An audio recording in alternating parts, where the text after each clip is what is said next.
Hello fellow band directors, this is a brief overview of the band fingerings and note names practice quizzes. These run on Google Slides and they are for a majority of the normal instruments for middle school. These are full range ability. So for example, if we go to flute, we have the ability of selecting just the first 5 notes or the first 6 notes, or it is broken up into different ranges here. If we ever want to go back to that home screen, we just hit the house button. Let's go to bassoon. If we go to bassoon, same idea, first 5 notes, or the first 6 notes, or we can break it up into different ranges. All of the low or primary, middle, or upper ranges that exist on each instrument are done so chromatically. So it would be the chromatic range between those notes. For the first 5 notes, it is basically quizzing you on those actual 5 notes that you see there. Same thing with the first 6 notes that's there as well.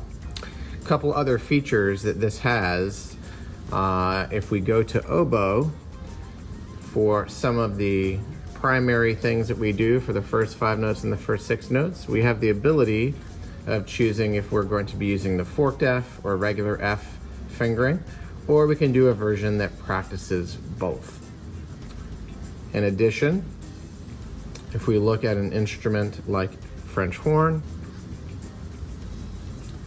we can also select if we're going to choose the upper range notes versus the lower range notes, since some directors start on one range or the other. For euphonium and tuba, there's also the ability of using a version. We'll just select the first 5 notes for now, where you can choose if you are using a 3-valve euphonium versus a 4-valve euphonium. Same thing for tuba as well. One important thing to note is that this is not a quiz that scores the student. It rather drills the student on the memorization of fingerings and note names and how the notes look on the staff. So for example, if we go to clarinet, and let's choose the first 6 notes.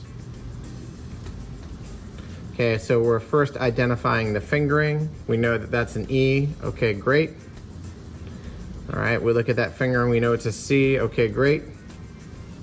But if the student looks at this and they finger, and they know that fingering, but they can't remember where the note is, and they hit an incorrect note, even though it's F, I'm gonna click E because that would be incorrect. It tells you that it's wrong, and then we have to start that portion of the quiz over. Okay, so E, we're back to the beginning. C, you can tell that it is choosing them not in note order, but sort of a random order. F, all right, that's our A. That's our D. That's our open G.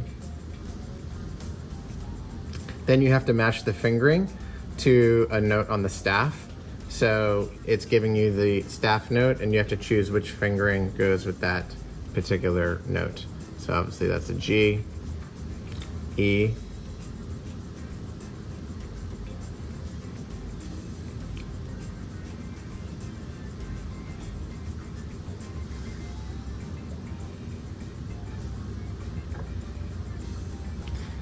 then the last section is always going to be matching the note on the staff to the fingering. So now we look at the fingering over here. In this case for clarinet, sometimes the fingering is listed above depending on the instrument. All right, we see what that fingering is, and the student has to identify which note belongs to that fingering. All right, and again, if you choose wrong, it takes you back to the beginning of the quiz.